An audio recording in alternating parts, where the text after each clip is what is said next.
আচ্ছা, তোমরা বলো তো, আমাদের রাজ্যের সার্বিক উন্নতির জন্য সবার আগে কি দরকার? মহারাজ, আমি বলবো। বলো গোপাল। সততা আর শিক্ষা, এই দুটো জিনিস মানুষের মধ্যে থাকলে রাজ্যের উন্নতি কেউ আটকাতে পারবে না মহারাজ। একদম ঠিক বলেছ পণ্ডিত, তুমি তো শিক্ষার কাণ্ডারি। তুমি কি বলতে চাও এই ব্যাপারে? মানে কিভাবে শিক্ষার আরো উন্নতি করা যায়? মহারাজ, আমি তো মনে করি পুঁথিগত শিক্ষাই শুধু শিক্ষা নয়, মানুষের ভেতরে যে পূর্ণতা আছে সেটাকে ফুটিয়ে তোলার নামই হলো শিক্ষা। যেমন? কেউ যদি খেলতে ভালোবাসে সে খেলোয়াড় হবে, গান করতে ভালোবাসলে সে গায়ক বা গায়িকা হবে। আমি প্রত্যেকের মধ্যে লুকিয়ে থাকা এই বিশেষ বিষয়গুলিকে তুলে ধরার জন্য কিছু করতে চাই। তা এটা করার জন্য কি দরকার? প্রথমত অর্থের প্রয়োজন। আমাদের আরো অনেক টুল খুলতে হবে, সেখানে এক একটা জায়গায় এক এক রকমের শিক্ষা প্রদান করা হবে। এটা ভালো প্রস্তাব। আমাদের রাজ্যে গায়ক, নৃত্যশিল্পী, অঙ্কন শিল্পী, খেলোয়াড় সব তৈরি হবে। দেশ বিদেশে রাজ্যের নাম উজ্জ্বল হবে। মহারাজ, একদম এসব উল্টো পাল্টা খরচ করবেন না। কেন কেন? মহারাজ, রাজকোষে প্রথমত বেশি অর্থ নেই, যে কোনো সময় যুদ্ধ লাগতে পারে। তাই আমাদের উচিত প্রথমে এসব না করে কামান, গোলা বারুদ, ঢাল, তরোয়াল এসব কেনা। ঠিকই বলেছ। কদিন ধরেই শুনছিলাম সীমান্তবর্তী এলাকায় ইংরেজ সেনারা নাকি ঘুরঘুর করছিল। পণ্ডিত মশাই, আপনার এই সব পাণ্ডিত্য অন্য জায়গায় ফলাবেন কেমন? এসব করে লাভের লাভ কিচ্ছু নেই। কাউকে যদি ইংরেজরা গুলি করে সে কি গান শোনাবে? হ্যাঁ, মন্ত্রীর কথায় যুক্তি আছে। মহারাজ, আপনি বরং পণ্ডিত মশাইকে কিছুদিনের জন্য ছুটি দিয়ে দিন। পণ্ডিত মশাইয়ের মাথার একটু বিশ্রাম দরকার। হ্যাঁ পণ্ডিত, তুমি বরং দিন 15 জন্য তীর্থে ঘুরে এসো। যথা আজ্ঞা মহারাজ।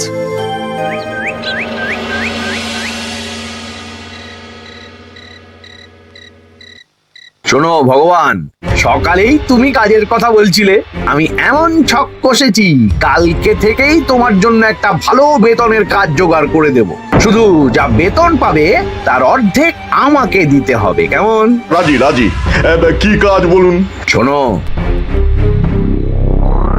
বাহ বাহ, দারুণ দারুণ, হয়ে যাবে কাজ।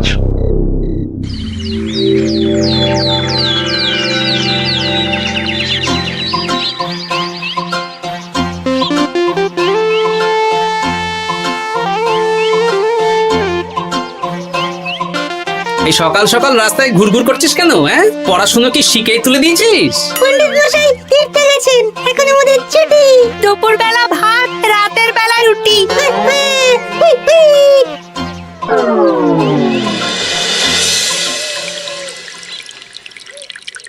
মহারাজ, গতকাল পণ্ডিতকে ছুটি দিলেন আর আজ পাঠশালার সব ছাত্রছাত্রী সকাল থেকে ঘুরঘুর করছে। কি, তাহলে তো মুশকিল। মুশকিল আসান করার রাস্তা আমার কাছে আছে মহারাজ। আমার সন্ধানে এমন একজন পণ্ডিত আছেন যিনি বহু ভাষাবিদ, অনেক পাণ্ডিত্য, দেশ বিদেশে শিক্ষাদান করেছেন। কিন্তু তাকে আমরা পাবো কোথায়? তিনি কৃষ্ণনগরে ঘুরতে এসেছেন, শুধু ওনাকে বেতনটা একটু বেশি দিতে হবে। এবং তিনি এই রাজ্যের যে কোনো মানুষের চেয়ে বেশি শিক্ষিত, তার পড়ানোর ধরনই আলাদা। সে কোথায়? আমি তাই ওনাকে আজকে রাজসভায় আসতে বলেছি। মহারাজ, আপনার সাথে একজন দেখা করতে এসেছেন। দেখুন মহারাজ, বলতে না বলতেই হাজির। ওনাকে ভিতরে আসতে বলো। আচ্ছা মহারাজ।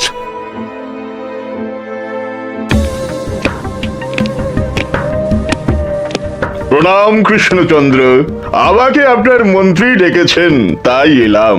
মন্ত্রীর সাথে কথা হয়েছে আমাদের রাজ্যের শিক্ষার উন্নতির ব্যাপারে। আমাদের মানে? আপনি কি এই রাজ্যের? আমি এখন এই রাজ্যে আছি তো, তাই আমাদের রাজ্য বললাম। উনি সবাইকে আপন করে নেন। যাই হোক, তোমার শিক্ষার উন্নতির ব্যাপারে কি মতামত? মহারাজ, আমি এই রাজ্যের বিভিন্ন মোড়ের মাথায় টোল খুলতে চাই। তার জন্য অনেক অর্থের প্রয়োজন। তাতে কি উপকার হবে? ছাত্রদের জন্য তো নির্দিষ্ট পাঠশালা আছে। যখন শত্রুরা আক্রমণ করতে আসবে তখন তারা দেখবে রাস্তার মোড়ে মোড়ে টোল, মোড়ে মোড়ে টোল। তারা বুঝতে পারবে এখানে সবাই শিক্ষিত। আর শিক্ষিত লোককে ক্ষমতার অধীনে রাখা কঠিন, যুদ্ধে জিতলেও শাসন করা মুশকিল। কারণ অশিক্ষিতকে বোকা বানানো সহজ, কিন্তু শিক্ষিতকে বোকা বানানো কঠিন। নতুন পণ্ডিত একদম ঠিক কথা বলেছে। কোনো বাইরের রাজা বা শত্রু আক্রমণ করার আগে 5 বার ভাববে। এই সেরেছে। গতকালই মন্ত্রী বলছিল শিক্ষার দরকার নেই, অস্ত্র কিনুন, আর আজকেই শিক্ষার পক্ষে কথা বলছে। ব্যাপারটা কেমন সন্দেহজনক, নজর রাখতে হচ্ছে। বেশ, আমি তোমার এই শিক্ষা সম্প্রসারণের প্রস্তাবে রাজি। মন্ত্রী, তুমি এই প্রকল্প দেখভাল করবে। আচ্ছা, কত খরচ হতে পারে একটা হিসেব করে আমাকে জানিও, আমি দিয়ে দেব। আচ্ছা মহারাজ, আপাতত 500 মোহর দিয়ে রাখুন, পরে যা লাগবে বলে দেব। উফ, সকালে এক পত্তন বাজার, বিকেলে এক পত্তন বাজার, আর পারি না। আরে হাত চালাও, হাত চালাও। বাবা, কাজ শুরু হয়ে গেল। হ্যাঁ, আর ছাত্রদের পাঠশালার কাছে যেতে হবে না। পাঠশালা ছাত্রদের বাড়ির কাছে চলে আসছে। যেখানে সেখানে পাঠশালা। এ তো যেখানে সেখানে শিক্ষা। ঠিক বলেছ। আজ থেকে আমি আর নতুন পণ্ডিত চালু করছি। ধরো শিক্ষা, মারো পেরে।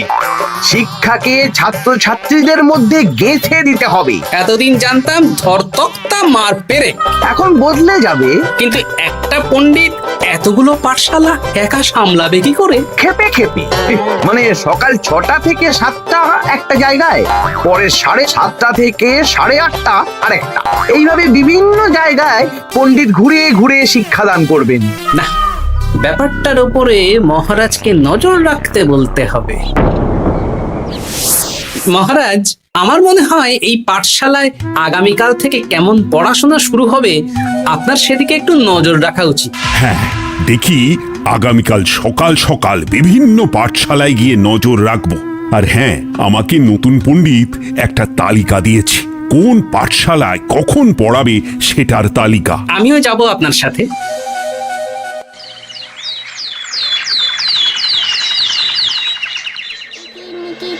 চিকি চামের কাটা মজুমদার ধে এলো দামোদর, দামোদরের হাঁড়ি কুড়ি, দুয়ারে বসে চাল কুড়ি। দেখি কুটি, তোরা এই কিরমিকির খেলছিস? নতুন পণ্ডিত কোথায়? উনি তো এই মাত্র দক্ষিণের পাঠশালায় গেলেন। ন্যাপলা আর গুলটে আজ থেকে ওখানেই গেছে। ওদের দুজনের বাড়ি কাছাকাছি তো, তাই। আচ্ছা চলো তো গোপাল, দক্ষিণেই গিয়ে দেখি।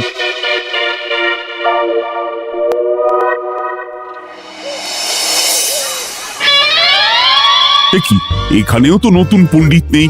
নতুন পণ্ডিত মশাই আমাদের একের নামটা মুখস্থ করতে দিয়ে চলে গেলেন। একের নামটা? এসব কি হচ্ছে? শিক্ষার নামে অর্থের জলাঞ্জলি মহারাজ। না, আজই রাজসভায় এর বিচার হবে। মন্ত্রী, আমি যা দেখলাম তাতে শিক্ষা তো কদিন পরে লাটে উঠবে। আমার এক ভাগ্নি তো আজ পাঠশালায় গিয়ে লুকোচুরি খেলেছে। নামমাত্র পড়াশোনা আর বাকি সময় খেলা, এভাবেই বয়ে গেল বেলা। মন্ত্রী, এই তোমার নতুন পণ্ডিতের দৌড়। মহারাজ, একজনের পক্ষে এতগুলো পাঠশালায় শিক্ষাদান তো সম্ভব নয়।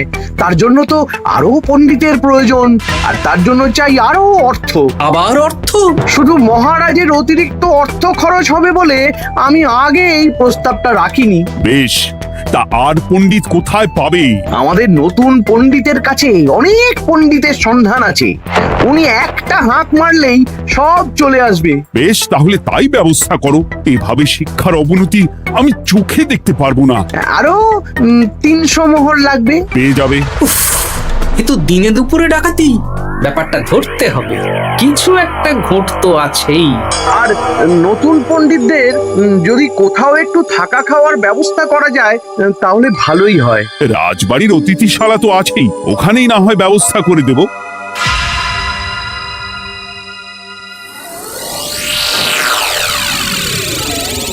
শোন বটা ঘটা আর কেলে পচা, তোদের এইবার এই ভগবানের মতন শিক্ষাদান করতে হবে। আরে আমি তো শিক্ষা বানানই জানি না।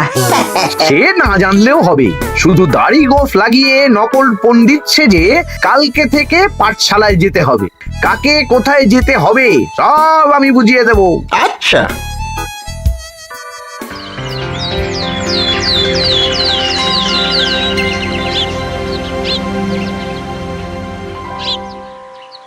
আচ্ছা বল তো, গতকাল তোদের বাড়িতে কি কি রান্না হয়েছিল? ভাত, মসুর ডাল আর লাউ ঘন্ট।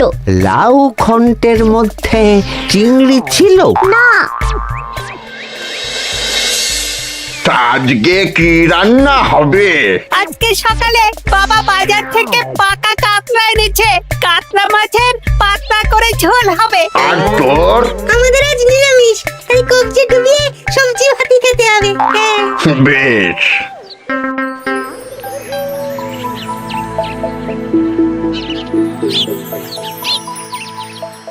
বল, আজকে তোরা কি কি শিখলি? আমি লাউ ঘন্ট। আমি সবজি ভাত। আমি কাতলা মাছ। কি বলছিস কি? আজকে তো পাঠশালায় এই সব আলোচনাই হয়েছে। এবারে ব্যাপারটা একেবারে সহ্য সীমার বাইরে চলে যাচ্ছে। দাদু, আমাদের আগের পণ্ডিত মশাই ভালো ছিলেন। উনি কোথায় চলে গেলেন? মন্ত্রী মশাই ছলে বলে কৌশলে ওনাকে তীর্থে পাঠিয়েছেন।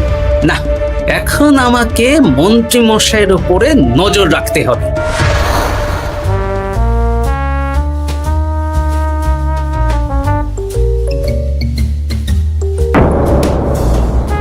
পাঠশালায় পড়ানোর ব্যাপার তো বিকেলেই মিটে গেছে। রাজবাড়ির অতিথিশালায় না গিয়ে নতুন পণ্ডিত মশাইরা এদিকে আবার কোথায় যাচ্ছেন? সাথে মন্ত্রীও আছেন, ব্যাপারটা নজর রাখতে হবে। তাড়াতাড়ি চল। চলুন চলুন। এদিকে তো বটা ঘটার বাড়ি, এদিকে মন্ত্রী মশাই কোথায় যাচ্ছেন?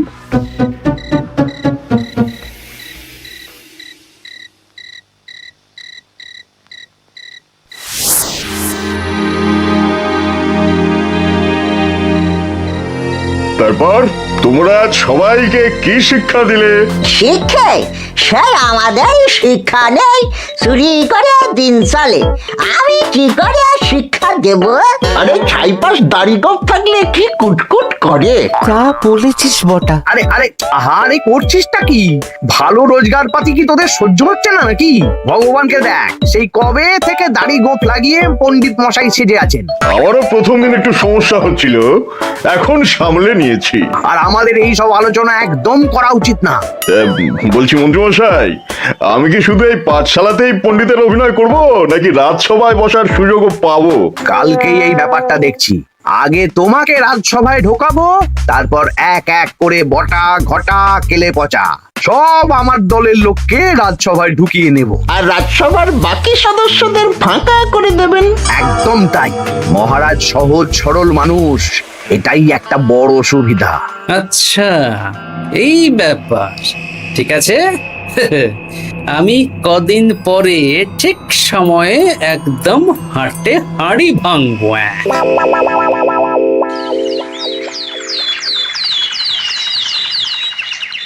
তাহলে মন্ত্রী, আর কোনো সমস্যা নেই তো? না না মহারাজ, এখন আর কোনো সমস্যা নেই। দেখবেন এই ধরশিক্ষা মারপেরেক প্রকল্পের নাম চারিদিকে ছড়িয়ে পড়বে। আমার তো মনে হয় একটু পাঠশালাতে বিজ্ঞান নিয়েও আলোচনা করা উচিত। হবে হবে, সব হবে। এখনো সব বাচ্চারা অজ্ঞান হয়ে আছে। আগে শিক্ষায় জ্ঞান ফিরুক, তারপরে না হয় বিজ্ঞান নিয়ে আলোচনা করবে। বিজ্ঞানী তো প্রস্তাবটা খারাপ রাখেনি। তুমি কি বেশি বোঝো? তাহলে তুমিই তো বিজ্ঞান শেখাতে পারো। আমি কবিরাজি শিক্ষা দান করতে পারবো। তোমার কবিরাজি শিখতে কেউ রাজি নয়, চুপ থাকো। আহ, দেখাই যাক না বাচ্চারা কেমন শিক্ষা লাভ করে। মহারাজ, বলছি কি, আমাদের পণ্ডিতের আসনটা তো ফাঁকাই পড়ে আছে। এখন যখন নতুন পণ্ডিত এসেই গেছেন, তাহলে ওই জায়গায় ওই তো বসতে পারে। কিন্তু পণ্ডিত তো তীর্থে গেছে, অবশ্য কদিন পরেই ফিরে আসবে। ও আসুক, তারপর না হয় আলোচনা করে একটা সিদ্ধান্ত নেব। পণ্ডিত মশাই না হয় এসে পুজো পাঠটাই করুক, কিন্তু রাজসভায় এরকম ফাঁকা থাকলে কেমন একটা লাগে। বেশ, তাহলে তাই হোক। কালকে থেকে নতুন পণ্ডিত আমাদের পুরনো পণ্ডিতের জায়গায় বসবে। এইভাবে রাজসভা ফাঁকা করে যেতে হবে, তাহলে একদিন সবাই আমার পক্ষেই কথা বলবে, আর শেষে রাজাকেই সরিয়ে দেব।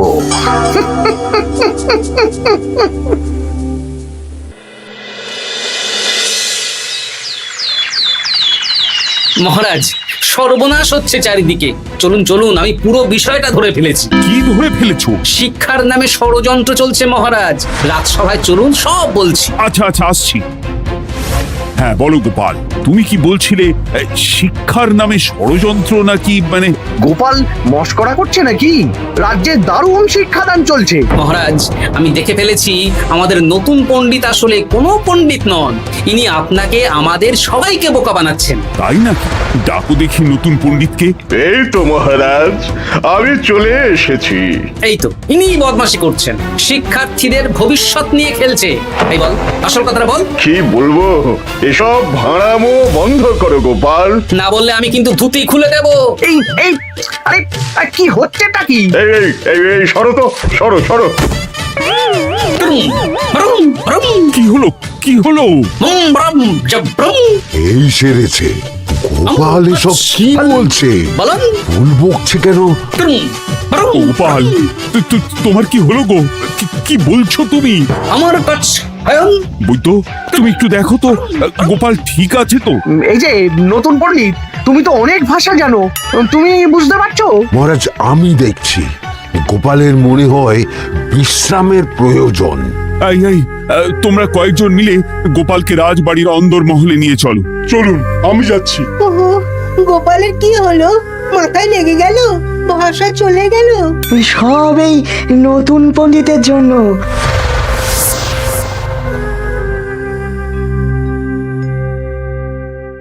ভাল খাচ কাচ হায়ন মাস্টার কাচ। মহারাজ, আমার মনে হচ্ছে গোপালের বাইরে থেকে কিছু হয়নি, ভিতর থেকে কিছু হয়েছে। নারী স্পন্দন, হৃদস্পন্দন সব ঠিক আছে। আমার বড় যাব ভ্রম। কিন্তু গোপাল কি ভাষা বলছে বোঝা যাচ্ছে না। নতুন পণ্ডিত, একবার চেষ্টা করে দেখো না। আমার কথা হয় না। এসব তো আমি কিছুই বুঝতে পারছি না মহারাজ। আপনি যে এত দেশ বিদেশে ঘুরেছেন, আপনি বুঝতে পারছেন না?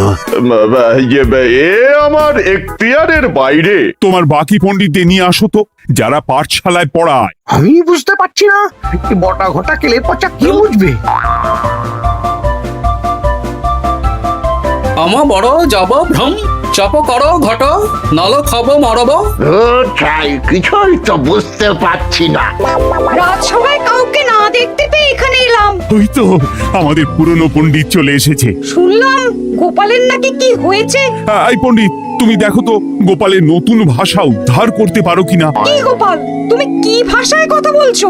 আমার মতর ভাষ কত বলো। ওই দেখো আবার কি সব বলছে। আমো বোঝো তো পড়ছো, সবার সাথে মস্করা করছো। তম ঠক ধরছ।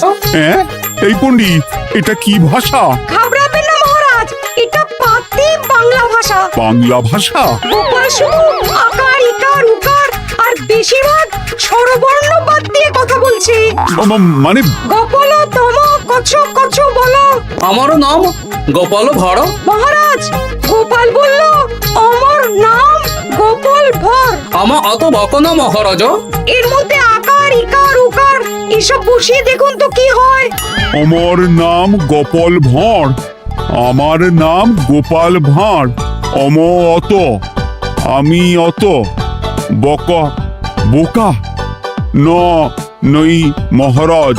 মহারাজ, আমি অত বোকা নই মহারাজ। এই তো সুন্দর ধরে ফেলেছেন। কি কেমন দিলাম?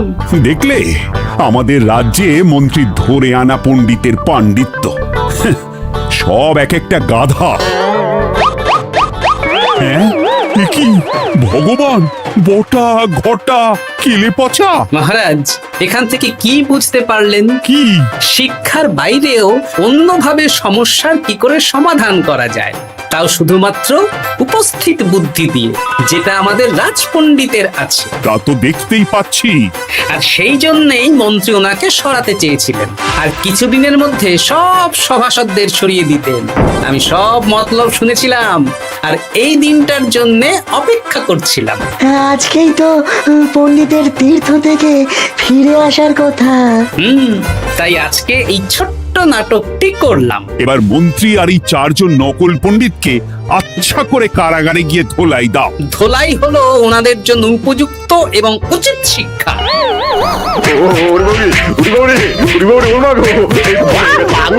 বাবা গো ভুল হয়ে গেছে গো আরে